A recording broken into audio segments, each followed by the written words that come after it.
It's time for our next Disney World staycation. And this time we're headed to Atlantic City. On the boardwalk.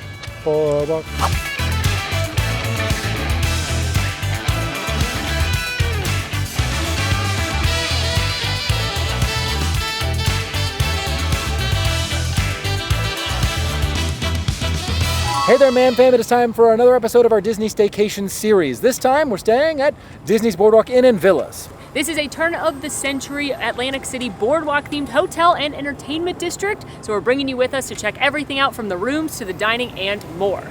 So, let's go. We're going down to the boardwalk. See? I feel like I need a cigar. A cigar? I feel like I need a cigar. And I don't know why.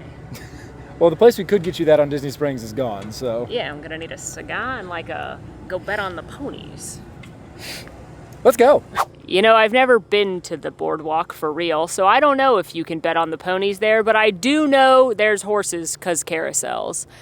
The Boardwalk is one of the most popular hotels here at Walt Disney World because of its not only fun theming, lots of dining and entertainment options, but it is also one of the closest to Epcot. You're right near the back entrance of International Gateway. It's also a deluxe hotel, meaning it has more amenities, and because of all these things, it's also one of the pricier Disney hotels. But we are staying here today thanks to our friends with DVC Rental Store who sponsored this adventure and booked our hotel, and I promise you will be shocked when you see how much we paid for our room. But that's enough yapping out here. Let's get inside and all checked in and start to explore, because there's a lot to see. And now we shall make our way into the Disney's Boardwalk Inn showplace of the shore. The lobby. Horses, I told you that. Molly does. There's a carousel right over there on top of the lounger, and a sort of horse mermaid situation happening up here on the roof. They're called hippocampuses. Hippocampus. You're so right. I can't believe I've forgotten all of my mythological lore. But the interior of this really does have that turn-of-the-century feel, and it all the way from the light fixtures, which have the beautiful crystal, all the way to the furniture down below. It really is. I don't know, for me, I've always enjoyed the boardwalk lobby. It's felt cozy. Couple fun facts about this here carousel. This is designed by famed carousel designer MC Illions, who was known as, he was called by the New York Times, the Michelangelo of carousel carvers. Oh, wow. And he carved dozens of carousels along turn-of-the-century boardwalks, and he actually built this as an advertisement for his business. He built a to-scale model of some of his carousel work so that when he was trying to get new clients, he could show them his intricate, amazing design. And the Disney company acquired this in the 90s. Imagineers spent an entire year fixing it, tinkering with it. It actually does work. You could turn it and the horses would go up and down, and Disney actually synced it to be the same speed and same movement as the King Arthur carousel in Disneyland. But this is a real over 100-year-old carousel model.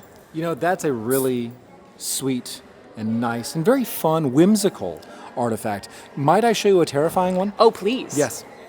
Yes, this is a true nightmare. This is one of two, a pair of what are called nanny chairs. Because when nannies brought kids to the parks and they wanted to go get on rides, that maybe they wouldn't be, oh God, that's horrifying, that they might not be able to ride or might not want to ride, they would sit either the nanny or the child in this chair, and they have the name of the child on the back. This is for Kylie. Kylie, I'm just here to tell you, wherever you are in history, time, or space, this is mortifying. And it looks to be possessed by an ancient deity of great evil. Check out its stickers. I wish you had never told me that. Pretty sure Kylie will inhabit my soul later, but let's talk about more fun and whimsy that you can see in the lobby, like this model of Lucy, the elephant, which was an elephant-shaped hotel on the boardwalk. We've also got old pictures of old Coney Island, different attractions, like this one called the Flip Flap, which was an upside-down roller coaster loop. There's also a model of an old wooden roller coaster. And then for some nice Disney touches, you have some portraits of famous Disney carousels around the world. You've got Prince Charming Regal Carousel, as well as the Mad Tea Party. And then if you look up above the check-in desk and around the lobby, you've got some beautiful ornate gold frames with beautiful portraits of the different Disney castles around the world. I gotta say, the boardwalk underwent a refurbishment not too long ago here in the lobby, and I really like it. I think they made it a little more modern, a little, up to date, but they kept the feel that I love about the boardwalk, which is that turn of the century feel, which is that ornate, beautiful detail, crystal chandeliers and gold everywhere, but they just updated the furniture and the seating so it feels... It's refreshed. Yeah, I like it. And along with that refurbishment, they added a little coffee shop right here off the lobby, which is available in the mornings through the mid-afternoon if you want to grab and go a little breakfast or a coffee. Hello, good morning, afternoon. And so obviously we are going to do just that. Inside of Carousel Coffee, you can not only grab coffee, but you can reminisce with more of those photos of Disney's boardwalk-style attractions. Here's Julie Andrews in front of the carousel, and here are the teacups with the absolutely hypnotic and dizzying patterns painted below them. Julie Andrews in front of the castle. We love. Now, alongside the coffee that you can pick up here, there are also a selection of grab-and-go items, pastries, and the like. You can get some other beverages, some items that are refrigerated like fruits and sandwiches, and then some cereals as well for more of a grab-and-go feel. All right, coffee has been acquired. Thank you, Molly, for demonstrating. And now we are walking this way to conveniently show you this penny finder, which is a sort of spin... A mutoscope. Now you will twist this lever here, I think is the word I'm going to go for. You would put a coin inside, and on the interior you would watch a little cartoon. This one's called A Cat in the Bag. It is a penny finder because it costs 1 penny to activate and actually see the cartoon. All right, now as we go down to the boardwalk, you will notice that I've become quite quiet because across the way is the Bellevue Lounge, which is a nice, secluded, very serene place to get a cocktail. We are not going to be stopping here. There are simply so many places to grab one at the boardwalk, but just wanted to acknowledge this as a spot, should you so desire to have a nice, quiet bit of respite. I would be remiss to not acknowledge this radio, that I've set the microphone going both ways, so I'm going to be quiet, and you can hear it very softly playing some era-appropriate music.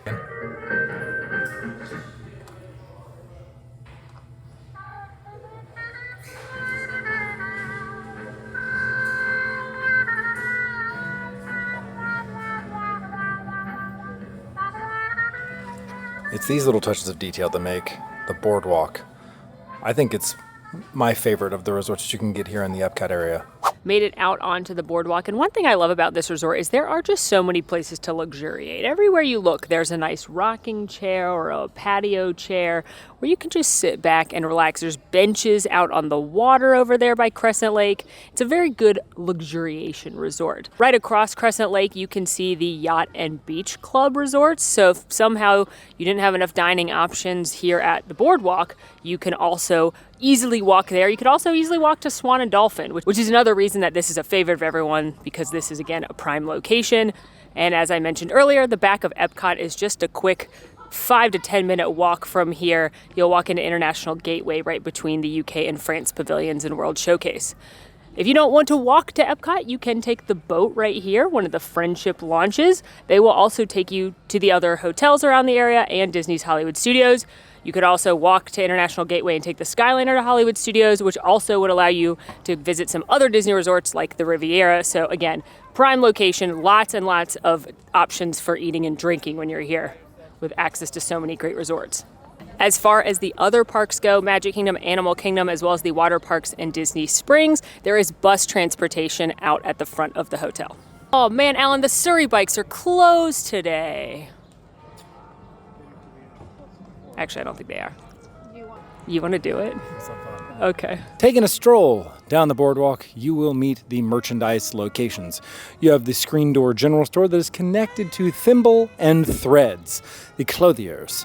One thing about me is I love a good window display. I think it's a lost art, but Disney still crushes. Look at this cute window display of the characters as plushes on a roller coaster. That's adorable. And there's the little boardwalk cars with the boardwalk merch. A+.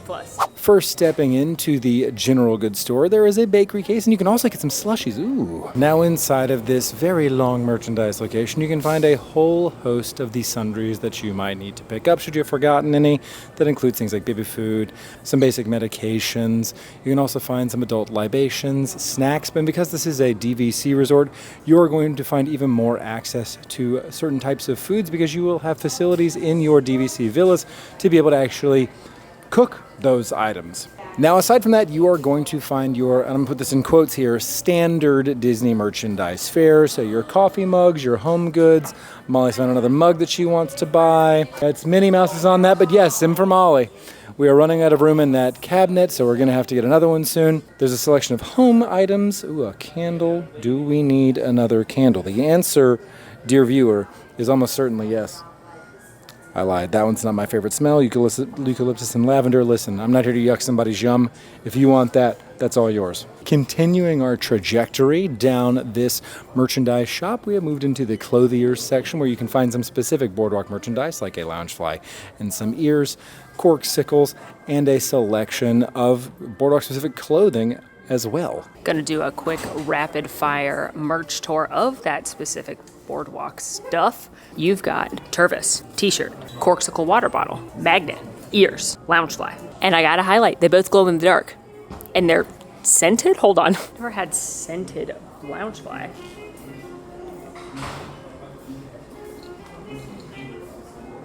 I think it's cotton candy. It's some kind of confection sweet, like cotton candy or taffy. Be cool if they could get them to smell like the lobbies of these hotels. Pin, white Vineyard Vines quarter zip, navy Vineyard Vines quarter zip. We've also got ornament, different ornament. And I love these ones because these are the building, like this is the boardwalk itself. But when you flip it around, look, there's Mickey and Minnie having a good time. Tote, that's really cute with the Surrey bike keychain. Different t-shirt, mug, robe. And last but certainly not least, a couple of things specific to Abracadabar, t-shirt, and cocktail glass. So quite a robust collection for the boardwalk, which is honestly not surprising considering it is both an entertainment district and a hotel. All right, well, aside from all the very specific Boardwalk merchandise, you can find the annual merchandise. This year it is 2025 to put us as a moment in time. Then down the way, there are a selection of other ears, general t-shirts, your new classic Mickey collection that has the great black, yellow, and red coloring. And then here on the tail end of the merchandise shop, you have some more upscale brands like Lily Pulitzer and their Disney collection. This is Sir Tommy Bahama. Sir Tommy Bahama. Take My Eyes, but not the shirt, Dooney and Burke, Pandora, and Vineyard Vines. Now, while they are currently not open, there are some very stereotypical Boardwalk games, so you can do a little hoop toss situation and win some prizes. Also, down on the very far end of the Boardwalk, you have Atlantic Dance Hall, which we're gonna go, guys. I've got some news for you. We definitely rented it out. Yeah, we did. And there will be private party. And it's not because nobody ever goes there. No, it's our private party. Yeah, we definitely did that. We did it. Yeah. It's also, this way, the graveyard of Jelly Rolls and Big River Brewing Company. Pouring out for those two. Listen, on the days of Tables in Wonderland, you remember that? Oh, Tables in Wonderland was glorious. Big River Brewing was the spot to go to get your Tables in Wonderland validated. It's true, but now it's an empty spot, 2 empty spots, but hopefully cool things will move in at some point. Yeah, fingers crossed. Now, while I was being facetious, you can rent Surrey bikes here for use on the boardwalk. A single bench Surrey bike is $30 per half hour, and the double bench is $35 per half hour. And let me tell you, there is nothing quite as fun as careening down this boardwalk whilst pedaling like mad on a Surrey bike. The reason you're pedaling like mad, of course, is because the other patrons on the bench are not actually doing their job, so it's left up to you. Certainly not pointing any fingers. Because all you want to do is go down to the deli and get yourself a delicious bite from the deli. And now, against all odds, Molly has stopped at a corn dog spot. It's because this is Blue Ribbon Corn Dogs. They have a stand in Disney, Downtown Disney and Disneyland. And yes, they have lots of different flavors of corn dogs, but they have something so tantalizing. I must try it. Tantalizing. No, it's not the weird pickle dog that has peanut butter dipping. You're right, it's the Mexican corn street dog. That actually didn't sound terrible, sounds good. But that's not what I got. This, ladies and gentlemen, is the giant mozzarella stick. That thing's like a foot long, and it's just cheese. It's just fried cheese. It comes with chips and marinara sauce. We don't care about that. I gotta back up, I think. Are you ready? I'm so ready.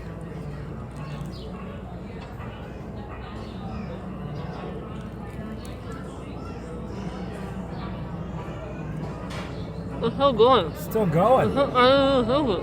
I can't take it. Okay, I guess I have it now. Oh no, it's breaking. No, it's breaking. It's breaking.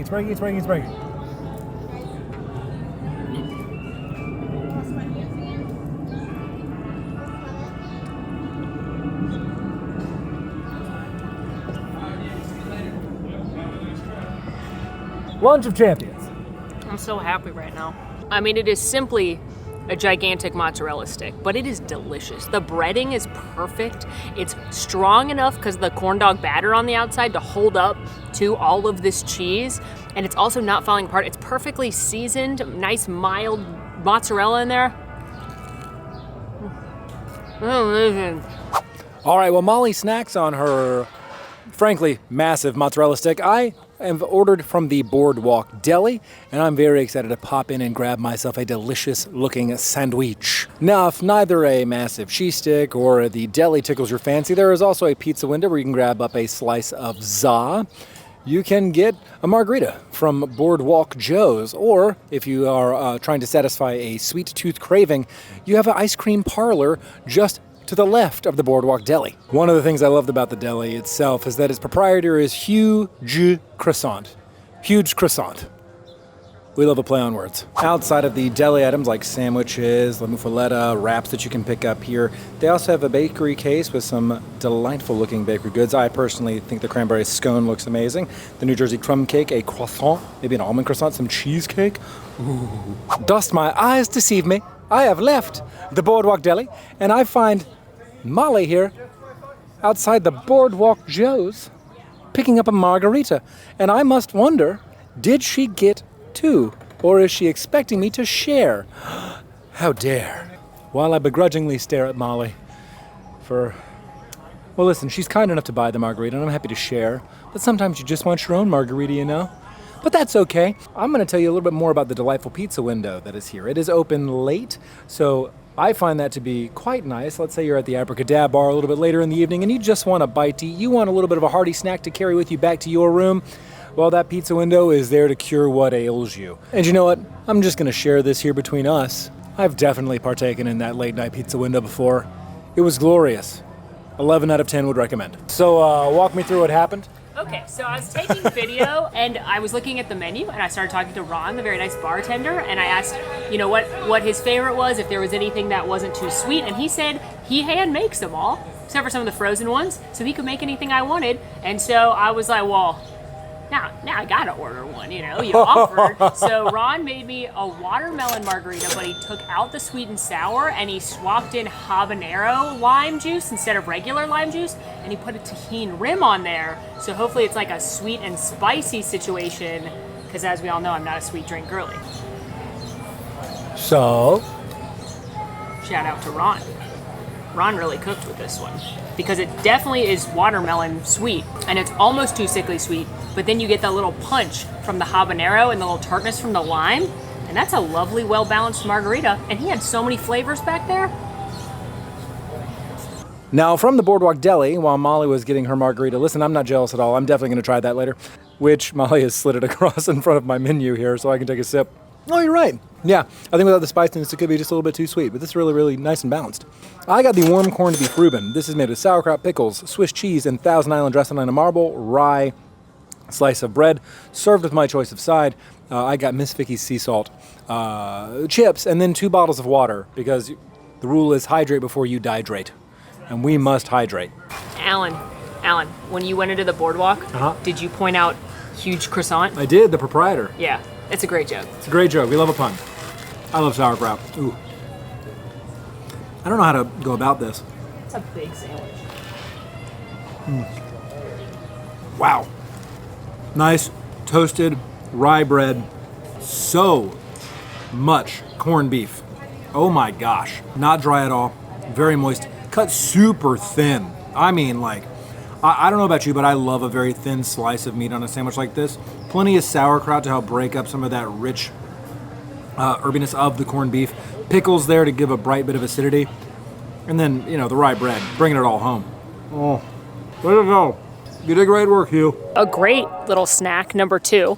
And a couple more things I want to point out. 1, at Boardwalk Joe's, they do have pretzels, both the classic, but also the jalapeno cheese. Very important information. 2, here at the Boardwalk Deli, this is one of the places you can refill your resort mug if you have one of those. And 3, they do have delicious breakfast here, fantastic breakfast sandwiches.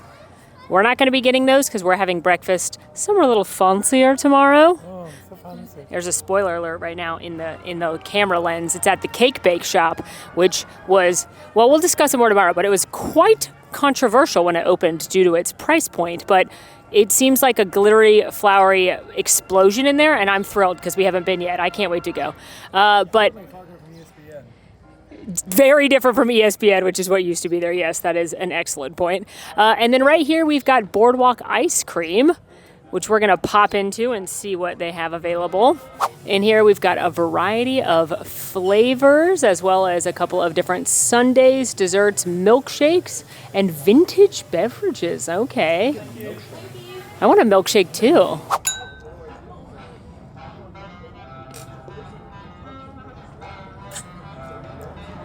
I got cookies and cream. It tastes like a cookies and cream milkshake, so it's delicious. I got strawberry. It tastes like a strawberry milkshake, so I love it. Cookies and cream.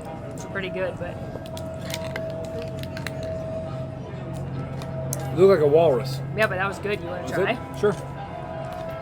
I will say, there's not anything super unusual there. It's just pretty standard ice cream flavors, basic sundaes and shakes. So if you want something more unusual as far as ice cream goes, you are a stone throw away from Beaches and Cream, which is a more famous ice cream shop. But if you just want to scoop ice cream or a milkshake, you'll be covered there. I did notice they were serving Wells Blue Bunny ice cream, which is from Lamar's, Iowa, and I have been there to the headquarters.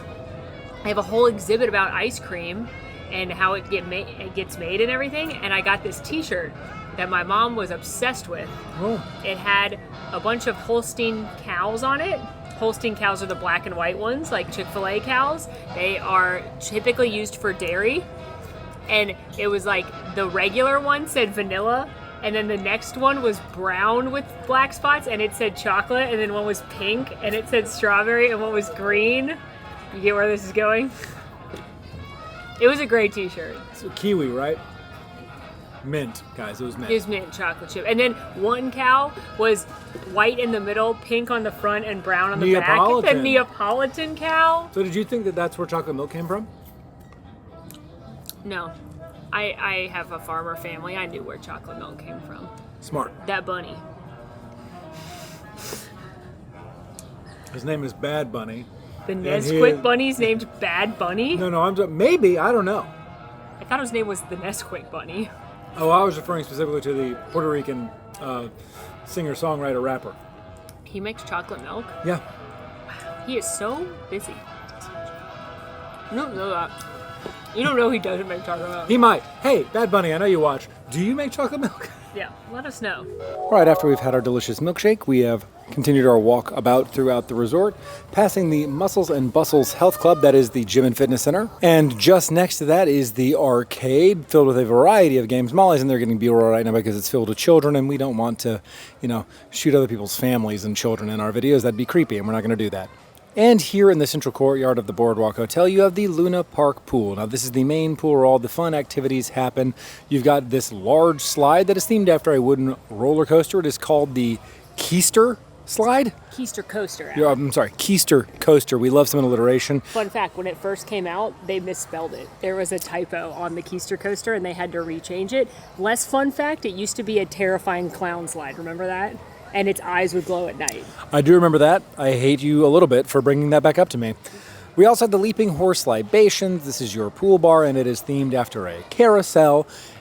Now, you also have this running trail here that takes you not only around the Boardwalk Resort, but to the Beach Club Villas, the Beach Club Resort, and the Yacht Club Resort. And I'm going to use this as the way to tell you about all of the fun leisure and sporting activities they have here, including tennis, fishing, and pickleball.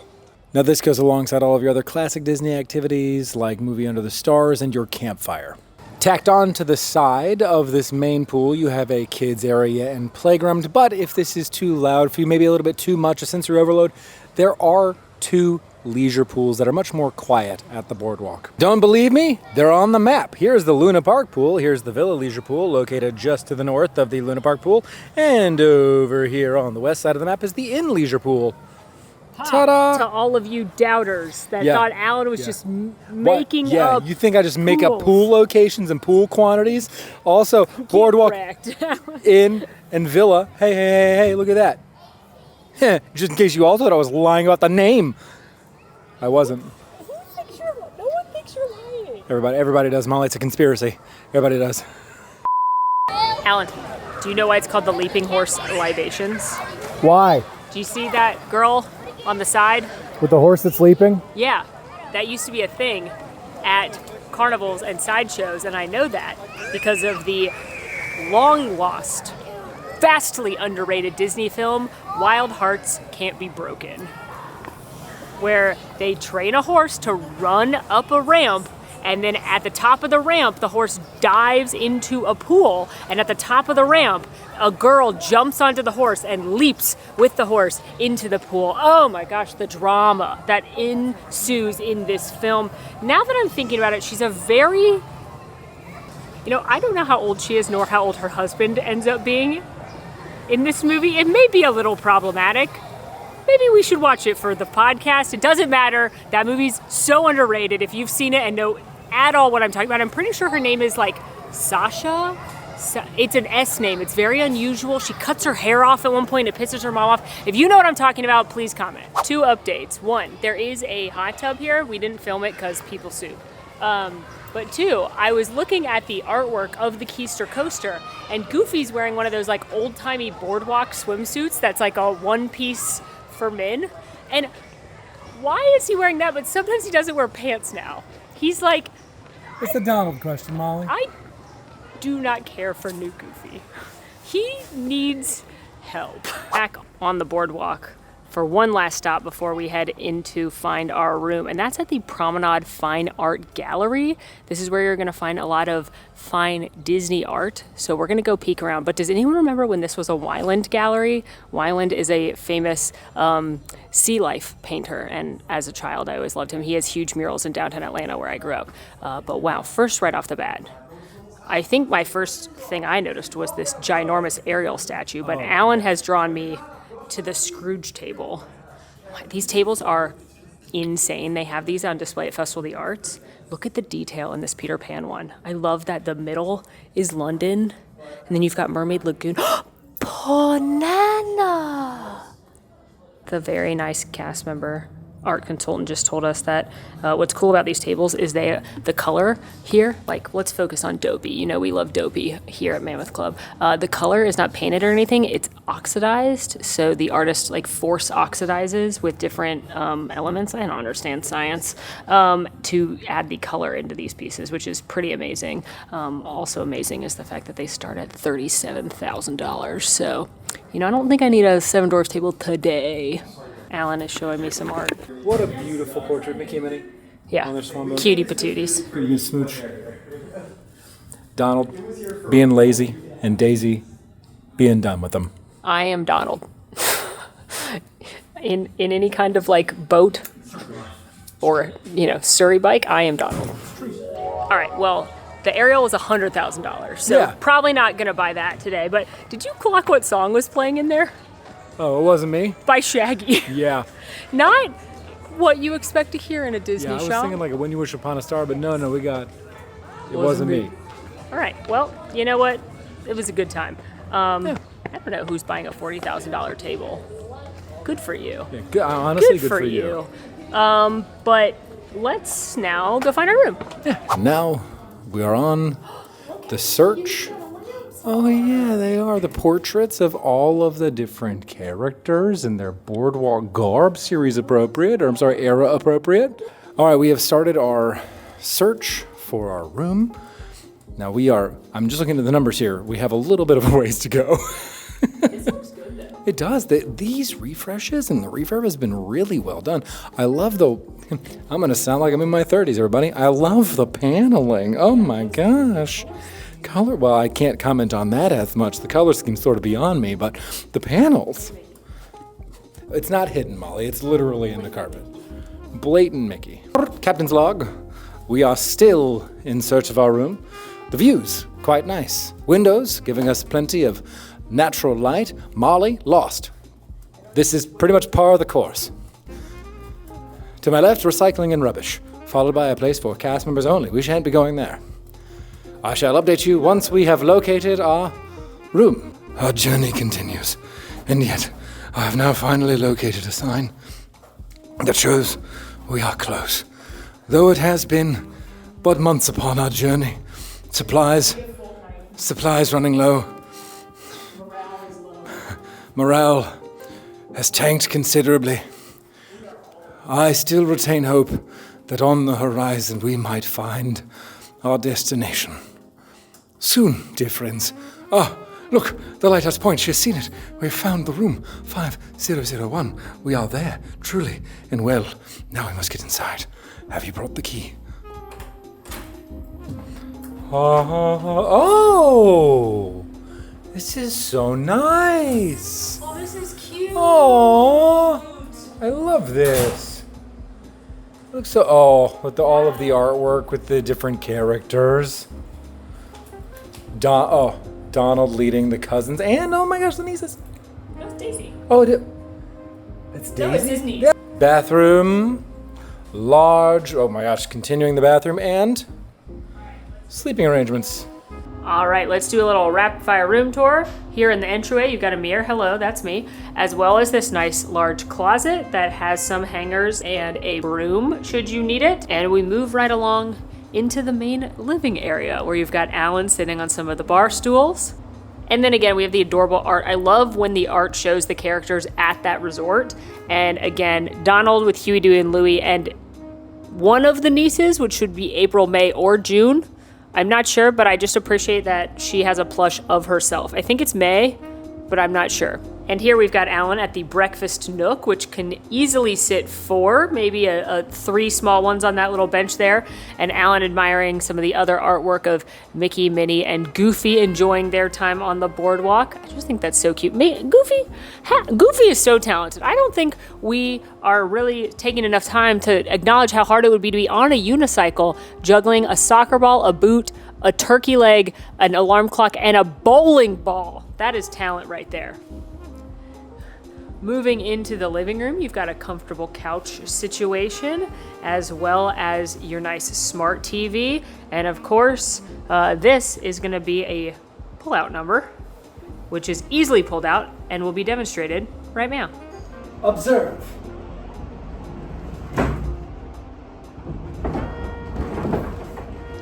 Aww. Well, this is some of the cutest art I've ever seen in a Disney room because it's Donald dreaming of himself and Daisy riding the carousel, and she's riding Jingles, which is Mary Poppins' horse on the carousel in Disneyland. Oh my gosh. Everyone always talks about Mickey and Minnie as couple goals, but like maybe it's Daisy. Not so fast, Alan. You must. Oh, yes. I know you don't want to because it's the pull-out, but you owe it.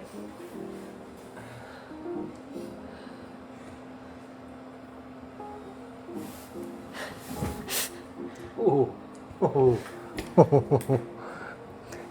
She's firm. You know, if you got the need for a firm bed, then this is that bed. I don't want it. I'm gonna give it a 4. That's better than some of the pullouts. Correct, because it didn't cause me physical pain. But like a youth could sleep on there. Yes, somebody with a fresh back. Or maybe someone you don't enjoy.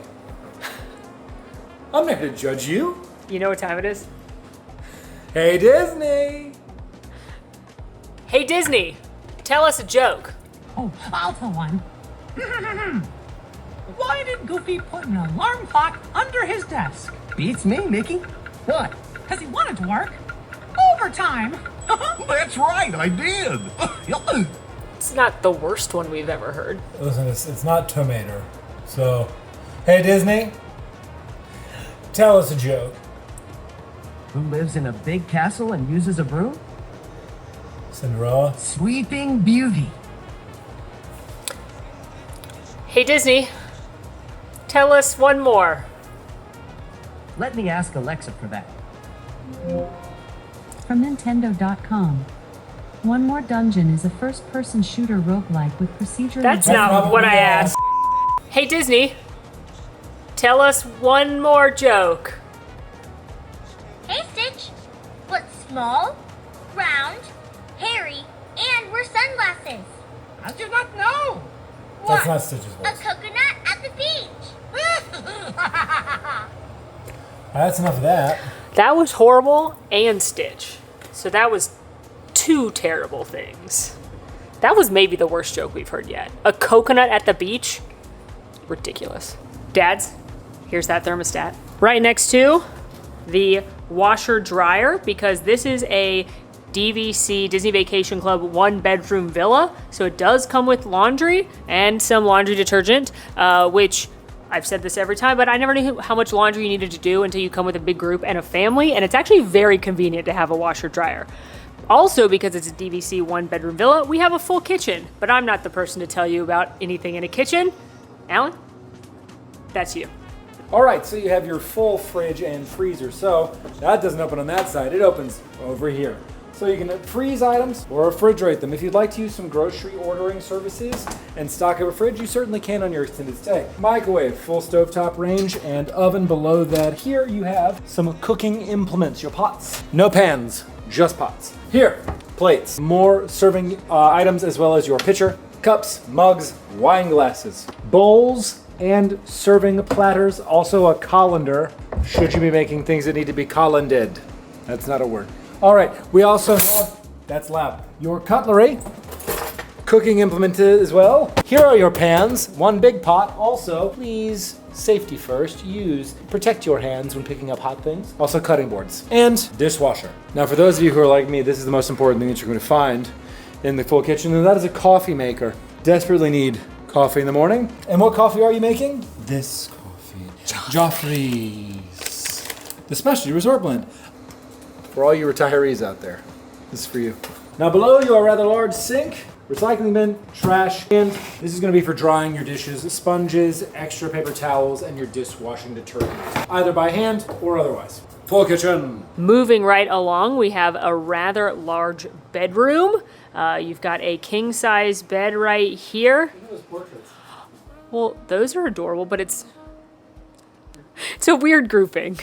I mean, Mickey and Minnie are right here. I wish it was like Mickey, Minnie, and Pluto or something, but okay. I always like to point out the nightstands. These are big nightstands, lots of plugs on either side. In the big bed, you do have reading lights for each side, which is always nice. Again, big king bed, big dresser right here. Here's your full-length mirror for when you're getting ready. Another TV, the little chair Alan was just sitting in. And then here's Mickey and Minnie having a picnic. Here's Pluto. We hadn't seen him yet. There he is. And they're out on the lawn of the boardwalk. And then, oh, look how cute the curtains are in here. You've got those silhouettes we saw in the light fixtures outside as the curtain here, which is very cute. And then we have a huge patio. I've always wanted to. Oh my God, are we under the crest of the wave? Oh my God, this is my dream.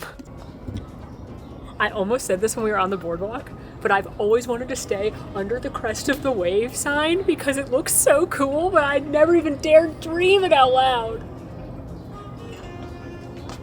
Look at that, Space Birth. All right, I mean, this is an insane view. So here on the patio, we have 4 chairs, a couple of small tables, and again, an unbelievable view of not only, I mean, Spaceship Earth is directly in front of us, but just the boardwalk itself. Can't wait to come out here at night when all the neon signs have lit up the boardwalk and Spaceship Earth. All right, and now. Oh, it's very comfortable. This is like an 8.3. That's nice. This is nice. A little firm, but not too firm. Just like a reminder that you are supported. And you know what? We all need to be reminded of that sometimes. You're supported. And scooching our way into the unbelievably massive bathroom situation, we have this unbelievably huge tub with, look at this cute artwork. The artwork does not stop in here. Look at them. And then you've got a sink right here, huge vanity and sink. And then here is a large walk-in closet where you've got your extra linens, ironing board, luggage rack, safe hangers. This has become a standard Disney hair dryer. It's not my favorite, but it's also not my least favorite. I think I typically give this one, because of the size and the attachment, like a 7. So not bad, but not amazing. And then here's the other section of the bathroom where you've got the royal throne, another sink, artwork of the outside of the boardwalk, like right when you're pulling in, and a very large walk-in shower with definitely not H2O products. Except for they definitely are, because that's the color they are. Now the big question, as always, how much did this room cost? This is again a 1-bedroom villa at Disney's Boardwalk Inn. Rack rate, booking through Disney, this room for one night on a weeknight in July would have been $1,368. But with DVC Rental Store, this room was almost half off at $735, which is a huge savings. A studio room, which is the DVC rooms that are most like a normal hotel room, except for they have a kitchenette and they're going to be more like a 2-queen layout. That room would have been $941 tonight on Disney's website. $336 to stay at the Boardwalk, which is walking distance to 2 parks technically. You get extended hours, which are only available to deluxe and villa guests select nights at the parks where they're open a couple hours late, and you would maybe not have to purchase lightning lanes that day. You've got all of the convenient transportation. Again, so many dining options. Pretty sweet price. Those prices are why we like working with DVC Rental Store. Yeah, it's wild to think you could be staying here at a deluxe resort for less than what it might cost to book something at a moderate. Yeah, I pulled some other resorts because one question we get asked a lot is, can I stay at a DVC resort if I'm not a DVC member? Absolutely. Yeah. You can. Anyone can stay there just like any hotel room. And a lot of the deluxe hotels do have a DVC section. So I pulled some other prices just for comparison. At Animal Kingdom Lodge in Kidani Village, a Savannah View room, mid-September, it would have been $1,155 on Disney, $594 for DVC Rental Store, and that would be for a 1-bedroom like this. Now at the Beach Club at a studio in early December on a weekend day, Disney would cost $979 for that room. From DVC Rental Store, $374. And if you want to stay at Disney's swankiest resort, the Grand Floridian, in a studio, which again is most like a regular hotel room, in January, it would have been $950 to book through Disney, $374 to book through DVC Rental Store, and for the record, that same night, Caribbean Beach, $392. So $20 more to stay at Caribbean Beach than the Grand Floridian. Listen, I know we've got some Caribbean Beach stands out there, but do you stand at more than Grand Floridian for less money? Yeah, so we would not promote DVC Rental Store if they were not, one, wonderful to work with. They are founded by former cast members, so you know they are doing everything by the book. You know they understand the product and the resorts.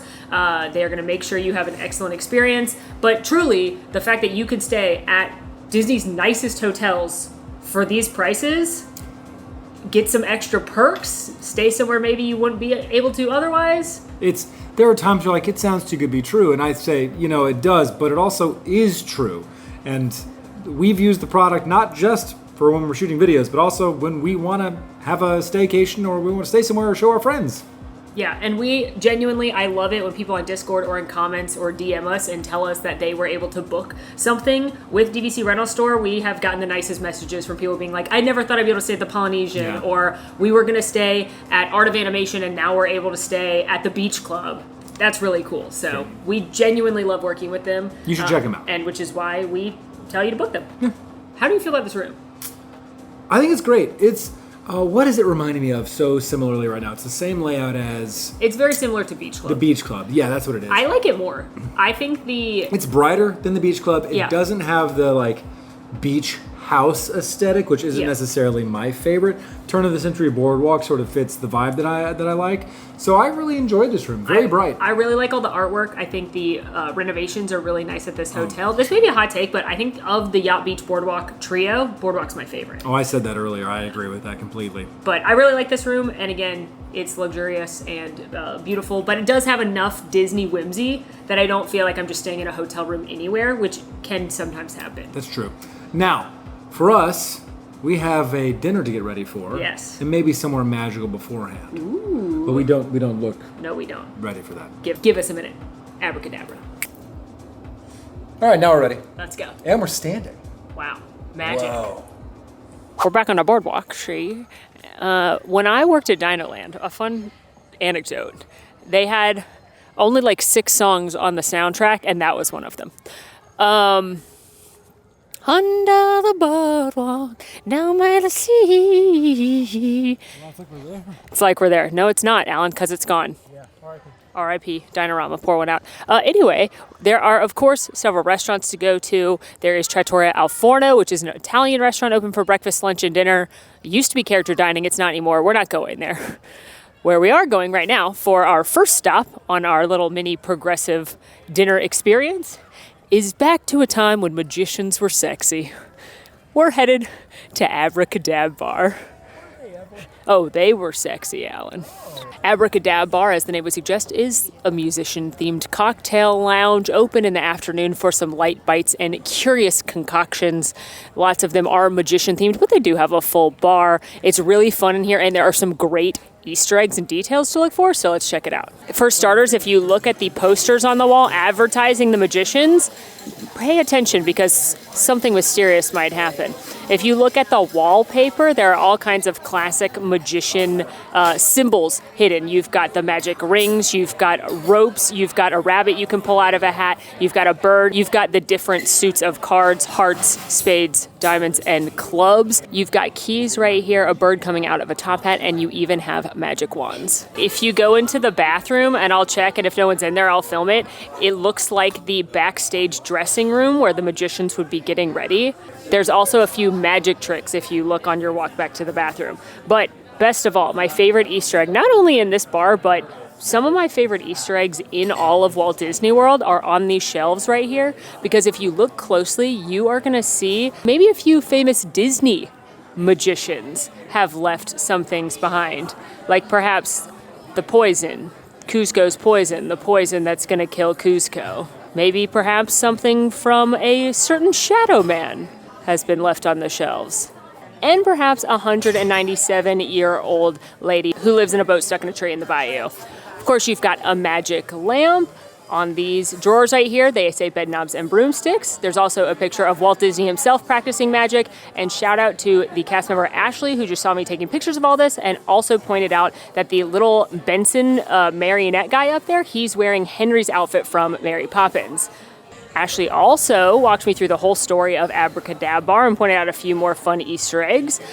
This used to be a magician's hangout, and no mere mortal could get in because they didn't have a real door. You had to know the magic words, of course, to get in, which is open sesame. But one day a janitor somehow found his way in and unveiled Abracadabar, where all of the magicians at the time, who you can see, those are the posters on the wall, you can see the ones that were here. But one day, they disappeared because there was one magician who owned a hat shop on the boardwalk, and he was jealous of all the stage time that the others got, so he did a big magic trick and made them all disappear. But if you look around Abracadabar, each of the magicians left something behind. Laszlo the Lucky, whose poster is behind the bar, that is, first of all, an anagram for Oslo the Lucky Rabbit, the original cartoon success of Walt Disney. He left his hat and his birdcage, which you can see behind the bar.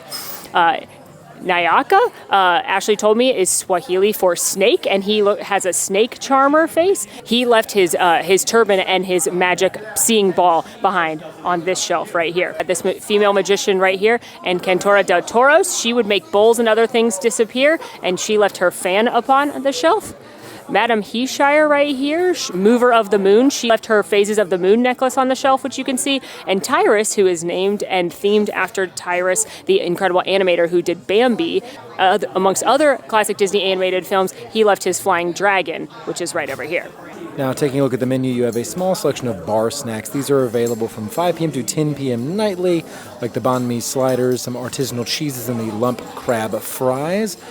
You have a selection of handcrafted cocktails. These are all going to have a lot of very fun names that are either related to magic, given that we are in a magic shop, or the boardwalk era because of, well, this Abracadabar is located on the boardwalk, and these are all twists on classic cocktails or just straight up classic cocktails themselves. Aside from that, you have a selection of wines, sparkling, white, rosé, and red. beers, both bottle and draft, and a very nice selection of bourbon, whiskey, single malt, cognac, and tequila. All right, our drinks have arrived on the right-hand side here. That is Molly's. That is the Parlor Trek. It is 4 roses small batch bourbon, simple syrup, and Angostura bitters. It is an old-fashioned. On the left, we have the Sazerac. This is made with Hudson Manhattan Rye Whiskey, Pernod, simple syrup, Peychaud's bitters, and Angostura bitters. I asked for them to hold the simple syrup in the Sazerac, and I'm excited to try. You know, it's been a minute since we've been inside the Abracadabar. I've missed the magic. I've also missed the fact that the Sazerac has no ice in it. It is just simply served up neat, and I'm excited. Cheers. That's a great old-fashioned. They have a bunch of bourbon here. This is actually a really good bar to come to if you like bourbon and old-fashions. It's almost like one... If you went a little hair more, it might be a little too sweet for me, but there's a pungent bourbon flavor. So this is a pretty good, like, basic old-fashioned. No complaints. No, it's not super unusual, but a good cocktail.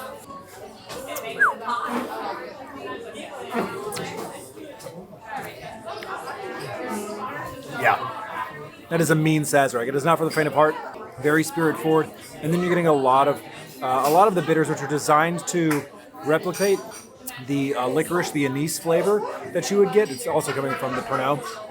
If you don't like the flavor of black licorice and you don't like very spirit forward drinks, this is not going to be for you. However, if both of those things sound delightful, cheers. All right, next up we are headed to Flying Fish, which is the signature seafood restaurant here at the Boardwalk, where reservations are recommended. Now for me, it has been a long time since I have been to the Flying Fish, years in fact, so I'm excited to see what has changed on the menu, and I'm just excited to go in and try some delicious seafood. Walking inside of the restaurant, there are a number of beautiful lights all throughout, and so much blown glass across the ceiling. They're both bubbles and fish. In fact, we learned later that there are 365 individual pieces of hand-blown glass fish, one for every day of the year. Inside, you can also find an open kitchen and a bar for walk-up service if there is availability. Unsurprisingly, the menu at Flying Fish features seafood. Starters have things like the ceviche or the shrimp cocktail, the famous lobster bisque, and the entrees have things such as snappers, scallops, sea bass, and some land options including a few steaks and chicken. Of course, this is a signature restaurant, so there's also a signature cocktail list and quite an extensive wine list as well. We started our meal with the bread service, which is potato bread with a chive butter. It was delicious, nice, light, chewy bread, and a little bit of zest from the chives and the whipped butter. And then came our starter, the lobster bisque that we decided to split. This was made with an aged brandy and chive oil on top. I have to say, this was so incredibly light with a bright tomato flavor, a small amount of the refreshing brininess from the lobster, but it was not overly fishy whatsoever. The lobster that was inside was incredibly flaky and tender, a little herbaceous from that oil on top. I was very pleasantly surprised by this dish. For our entrees, we decided to split two, both of land and sea, and I went for the filet mignon, but I asked for the sides and accompaniments of the New York strip, which included the potato gratin, green beans, and the béarnaise sauce. This was a wonderfully cooked steak, medium rare, nice and juicy, but I particularly loved the béarnaise sauce, which was a little bit smoky. It had that great eggy flavor, but not overpowering. The potatoes, though, they were the real star of the show. 36 layers of thinly sliced and perfectly cooked potatoes. Now, I'm not gonna lie, I wish they were a cheesy situation, but instead it was like the best French fry you've had over and over again, crispy on the outside, wonderfully seasoned, a delicious steak and potato dish. And for my entree, I picked the potato-wrapped red snapper. This had a leek fondue and a cassis red wine reduction. This fish was so flaky and light, but somehow still hearty, had zero of that fishy flavor. I know I've said that twice now. It was not dry in the slightest because the moisture was retained due to its potato crust. I hate to say this because it almost is a disservice to the dish, but it felt almost like a very thin potato chip crust on the outside of the snapper, and then the leeks below it give their own soft onion flavor, kind of like a French onion soup without the broth, that complemented the fish beautifully. This was such a hearty but still somehow light dish. I would order this again in a heartbeat. And as an added bonus, this dish has been on the menu at the Flying Fish from its opening 27 years ago. And I gotta tell you, I understand why. And lastly, we were tantalized by the caramelized cheesecake on the dessert menu, which also included a strawberry and cream dish, a chocolate hazelnut bar, and a variety of signature coffees and after-dinner drinks. The caramelized cheesecake came with salted caramel, elements of blueberry, and a chantilly cream. This was very beautiful and quite tasty, although nothing super unusual flavor-wise. The cheesecake itself was nice and light, very delicious classic cheesecake. It had a ring of very high-quality milk chocolate, which I enjoyed on the outside, and a couple of sugared blueberries, along with a very thick but delicious caramel sauce. Honestly, again, simple flavors executed well, though I wish there were more of the blueberries or another fruit element to break up the very thick with 2C's caramel sauce. This isn't something necessarily I would need to get again, although I wasn't mad I ate it either. I'm stuffed. Yeah, you know, I know earlier we were talking about the expedition we had to take back to our room. I'm not upset. I'm grateful for the opportunity to go now. Drop some leftovers off before we go dancing. Thank you so much for our rented ADH. Yeah. For our party, yeah. Both Abracadabar and Flying Fish were incredible experiences. Very different reasons. Abracadabar as like the vibe, sort of hole in the wall, back when magicians were, as Molly put it, sexy. Yep. And then Flying Fish, I don't think I've ever been to Flying Fish. That's one of very few Disney restaurants I've never been to, or at least since they redid it several years ago at this point. I know that the last time I went inside of Flying Fish was prior to the refurb. Yeah, and it was great. The service in both was great. Also, they share a kitchen, so if you get appetizers from Abracadabar, they're coming from Flying Fish. But yeah, excellent. Both the steak and the seafood was amazing. We had wonderful service, a really nice restaurant in there. Yeah, I'm honestly, like, I thought the Boardwalk would be nice because a lot of people like the Boardwalk and I've enjoyed visiting here before, but I'm surprised at how much I'm loving everything. I'm not a hater, but to me, I would never have picked the Epcot area resorts over the Magic Kingdom area resorts based on resort alone. Yeah. I've always been like, pick which park you want to be near, but for me, I've always liked the Magic Kingdom resorts themselves better, but Boardwalk's changing things. Yeah, they've crushed so far. Well, now we got to go crush it. On the dance floor. Yep. Enjoy that. Alan. Yes? At our rented out party at ADH. Yeah? We're dropping our leftovers off. This is the beauty of having a fridge. But when we go to our party at ADH, what music do you hope they play? Bruno Mars, mayhaps. That's a good choice. That's a good choice. I hope they play a boy band. Oh, wow. Of the 90s, 2000s. So, New Kids. NSYNC, BSB. Backstreet. Yeah, exactly. Okay. Yeah. Atlantic Dance Hall is an institution on the Disney Boardwalk. On institutions, Yes. she says. That's what I say. Especially now that Jelly Rolls, the dueling piano bar, has closed. It is often open late, and you can head hit the dance floor and get a cocktail with all of your friends and or, people at a convention nearby. The good news, though, no cover charge, so have a great time.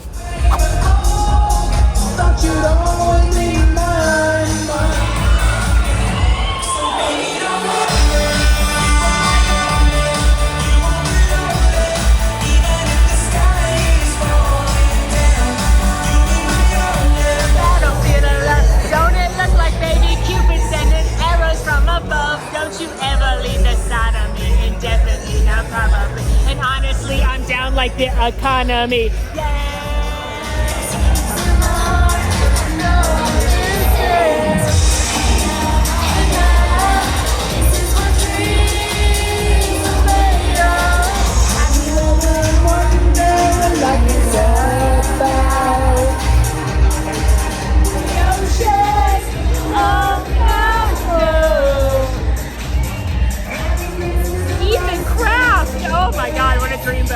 Good morning. It was a fun evening. Got to go listen Our to some private dance party. Yeah, some millennial bangers. Millennial bangers. I gotta say, I have not been to ADH in a minute, and I had a great time. Even though there were, as predicted, not many people in there. It's like us and one conference. One conference. There's always a conference. Yeah, somebody definitely comes here. Anyway, this morning we are headed to brunch. Yes, I can't wait. I've been wanting to try this place, so let's go. The vibes out here on the boardwalk, immaculate. You got the music, it's not too hot yet. This is lovely. Now, Cake Bake Shop has got a bakery as well as a cafe. And it was started by Gwendolyn Rogers, who is a female entrepreneur who we read a little about. It took a long time to try and get her bake shop started. Finally, she was able, after years of trying, to get a loan from a bank to open up a bake shop, and has become a huge success. Even Oprah loves it. And you know what that means? That means, you know, you could end up with cake under your seat. Here at the bakery side, this is a walk-in where you can do a little grab and go for some coffee or some treats. But as far as the cafe goes, reservations are definitely highly, highly recommended. It was pretty tricky to grab one, actually, even though they are open for breakfast, lunch, and dinner. But it's pretty popular. And we haven't been here yet, and I'm super excited because I feel like I'm going to like the aesthetic. And again, I want to see what all the hype is about. Oh my God. It's so glittery and girly in here. I love it. Thank you. Oh, a dog. Hello, dog. Oh, there's a unicorn and a sheep, too. It's like, oh my God. It is, thank you. It is like, I can't even describe it. It's like being inside a cake topper. When I was a child, I had a play kitchen. And it had a bunch of different play food, so you could play restaurant or whatever. And I had this pink and white wedding cake that you could assemble, and it was tiers, and you put like a little bride and groom on the top of it, and it was white and pink with flowers. And maybe someone else had that cake. I feel like I'm in that cake right now. Taking a look at the breakfast menu, you know it's going to be a good day when it starts with breakfast cake, which, you know, honestly, as we say, any food can be breakfast food if you believe in yourself. You know this place is fancy because it has salad with an E on the end. There are a couple of egg dishes, including some Benedicts, waffles, French toast, and pancakes, including pixie fetty pancakes. That sounds whimsical. You've got a quiche, croissant, and croque section. I've never seen those three things paired together, but I'm here for it because I love all of those things. Fruit and granola if you're looking for something a little lighter, and some a la carte things if you'd like to add anything to your breakfast. Moving right along, we've got the children's menu, which is very whimsical, and additionally, I just learned you can buy the little plushes of the characters that have been made for Cake Bake Shop. Personally, I'm a big fan of Brûlée, the whimsical hippo. There are a variety of non-alcoholic beverages, including specialty teas, lemonades, sodas, teapots, coffees, and espressos. And lastly, we've got our alcoholic beverages, including a variety of specialty cocktails featuring Gwendolyn's famous Cosmopolitan, some beers, including a signature Cake Bake Shop raspberry sparkling ale, and a variety of wines, including a signature rosé made just for the Cake Bake Shop. And of course, we have to talk about the cake menu because there are a great deal of signature cake slices, starting with Gwendolyn's famous Earl's Court chocolate cake. Listen, I'm obsessed with all of these. They have a birthday cake, a pixie fetty, which is their spin on a funfetti, the millionaire cake, a cookie dough cake. Color me interested. And then Oprah's O-list mint chocolate chip cake. That also sounds great. That's also gluten-free. Thank you, Molly, for helping me turn that page. Then you get into their cheesecake slices, their pie slices. I think I need a banana pudding pie in my life. Also some homemade ice cream and sorbet, single and double scoops of that. French pastries, including macaron, a Marie Antoinette. Then they have cookies and bars included here, like a magic bar from my childhood, probably better here, and the chocolate chip cookie. And then, as Molly mentioned, teas, coffees, and espressos. Now we're at brunch, so it's no surprise that I am once again a 3-drink girly. You gotta have one to hydrate, one to caffeinate, and one to luxuriate. And to caffeinate, I went with the coconut latte, which is made with espresso, coconut syrup, steamed coconut milk, and a rim of shaved coconut. I asked him to go light on the coconut syrup, and this was honestly quite delicious. I love the flavor of a cocoa nut, and this was subtle, a little bit sweet, mostly nutty. It was fantastic. And thank goodness, because all of the coffee treats are served with a complimentary donut hole, which I promptly gave to Alan, and he can tell you if it was good or not. It's a pretty good donut hole. It had some nice cinnamon sugar on the exterior, crispy on the outside, fluffy on the inside. I would rate this a 7 out of 10 donut hole. For my luxuriate, I decided to give the signature rosé bubbles a whirl, which I was delighted to find are glittered in-house and came topped with some edible glitter. This was good. If you like a bubbly rosé, it's nothing super unique. It's floral, a little bit on the dry side, not too sweet. It was nice and fun, although not as unusual as some other things on their menu, but you know I love to try a signature beverage. And from their signature cocktail menu, I picked up the Blush and Barrel. This is their old-fashioned with a sparkling twist, made with Sazerac rye whiskey. The Cake Bake Shop Rosé Bubbles, that's what Molly's drinking, boiled down into a syrup, and Creole and Bitter Truth Orange Bitters. This was a fascinating cocktail because not only could I taste the whiskey, the rye whiskey that had a little bit of cinnamon flavor, but I could also distinctly taste the rosé.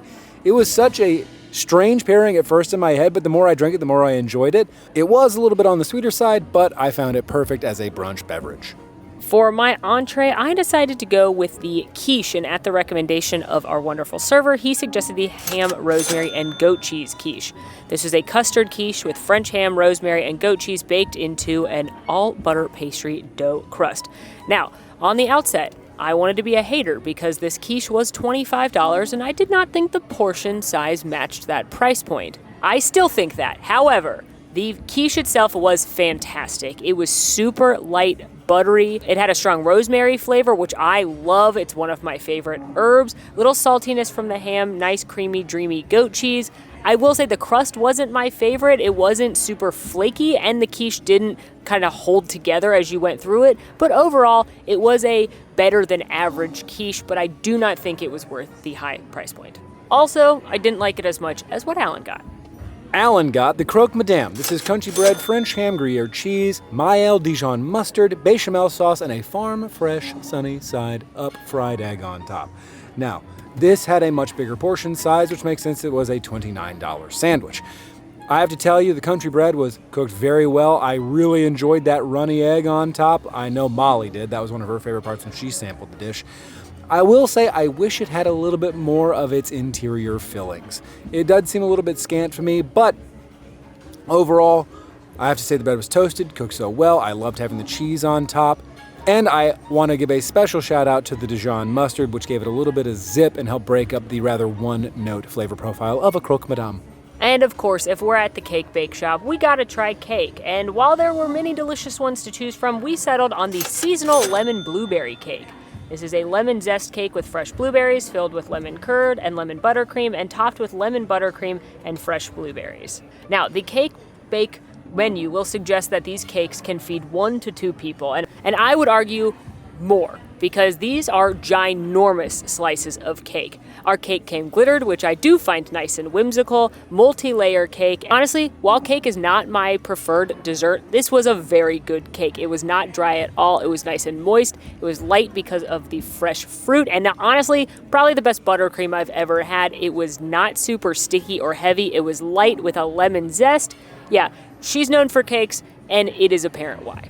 All right, well, that was cake bake. I showed you the birthday cake or the wedding cake I was talking about, which, by the way, now that I'm saying this, a girl child was given a kitchen and a wedding cake with a bride and groom on the top. What a toy. But no, it's so cute. I forgot you could also make it a birthday cake. So everyone should have this cake toy, yes, because everyone should learn to bake cakes for people you love. Yeah, you should want to make nice things for people you care about. Cake bake itself, I think the aesthetic is very, very cute. I think that the food that I had, my Croque Madame, was very good. My coffee was very good. The cake was also pretty good. I'm not like a cake lover, but it was pretty good. Yeah. I think I want to give a shout out to Colin. The service was incredible. Yeah. I think for me though, that's kind of a one and done experience for me, I think. I think so too. I like the aesthetic. There was a bunch of like mother-daughter duos in there, like little girls like all dressed up with their moms, and I thought that was really cute and precious. But for me, I don't mind spending money on food. We're at Walt Disney World, things are expensive. I will spend money at signature restaurants all the time, knowing the quality of the food is there to back it up. I did not think anything I had was worth the price point. It seemed a little expensive just to be expensive. And I thought the cake was good. I also am not the biggest cake fan, but I would rather go eat dessert in Epcot. I would rather go to the bakery in France and get pretty much anything rather than a 20-something dollar piece of cake. And certainly, if you are a cake lover, like that is your go-to dessert, then you might feel differently, and that's a-okay. And the cake's huge. You can split it amongst a bunch of people. So the price is, but I think there's better places to eat in Walt Disney World. All right, well, that brings us to an end of our stay here at the Boardwalk. What did you think? I loved it. I, like I said, have not always been the #1 fan of the Epcot area resorts. I lean towards more the Magic Kingdom resorts or like Animal Kingdom Lodge. But this was delightful. I thought overall the room was beautiful. I liked the Disney touches in there. I liked the aesthetic of the boardwalk, the lobby, as well as like the actual boardwalk. The vibes are high here. The chairs. The chairs. Iconic. Truly. I will agree with you. I actually, when we walked in, I don't know what I was expecting. I think I was expecting to sort of think this was okay, and I find myself leaving much in the same way you are, having really enjoyed the time spent here. All +1, which you've said, the food. Oh, yeah. Number 1, there's a huge variety, which is good because you've got a lot of space to fill with a bunch of different options. There's plenty of lounges. I know that I love a lounge. I love a lounge too. Flying Fish was great last night. And Abracadabar great. The bakery right here, the Deli. And I know people love Trattoria Al Forno. We asked you on Instagram what your favorite thing about Boardwalk is, and so many people said Trattoria, so at some point we'll have to come back and go there. So I think it was just overall a very, very positive experience here. And I find myself, I'd book this for myself to even just have like a little getaway. Additionally, if you're adults or you've got older kids or just a group that stays up later, the boardwalk wasn't super lively last night because it was a Tuesday, but on the weekends they have street acts out here and musicians and magicians, and it's fun to have a place that is alive and has a little bit of nighttime entertainment as well. I don't know what you mean, Mo. Atlantic Dance Hall, always popping. We were crushing on the dance floor, but I like that if you have gone to the parks and you still want to keep the party going, or perhaps it's your check-in day or something like that, it's a resort day, there is a lot to do on the boardwalk itself, which is also fun. Even if you're not staying here, you can come and enjoy all of these things. Sure. And I would be remiss if I didn't mention the location. You are steps away from walking into Epcot at the International Gateway. You're pretty close to Hollywood Studios too. It's That's true. It's like a 15-minute walk there. Or on boat ride away. I think that is another huge mark in the plus column for the boardwalk. I have to agree. I think this probably cracks my top 5 favorite Disney resorts after this stay. And I'm pleased to be surprised. Yeah, I came in kind of neutral, and I'm leaving a big fan. All right, well, thank you again to DVC Rental Store for sponsoring this video and helping us book our room. Make sure you check them out when you're booking your next vacation. Truly, their price point is amazing, so let us know if you do check them out and where you're staying next. And also let us know, where should we stay next? We are still rocking and rolling through our staycation series, both here at Walt Disney World and over at Universal Orlando, so let us know. We don't have a ton left, but there are some still, so let us know what you'd like to see. And until next time, folks, please be sure to like this video, subscribe if you are new, follow us on all of our socials, and come join us on Discord. We would love to have you there. The links for all that are going to be down below. And until next time, friends, I'm Molly. And I'm Alan. And it has been so magical. Do you think we've been possessed by the nanny chairs? For sure.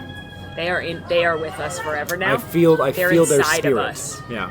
Well, it's almost Halloween, so. Yeah, it's apropos.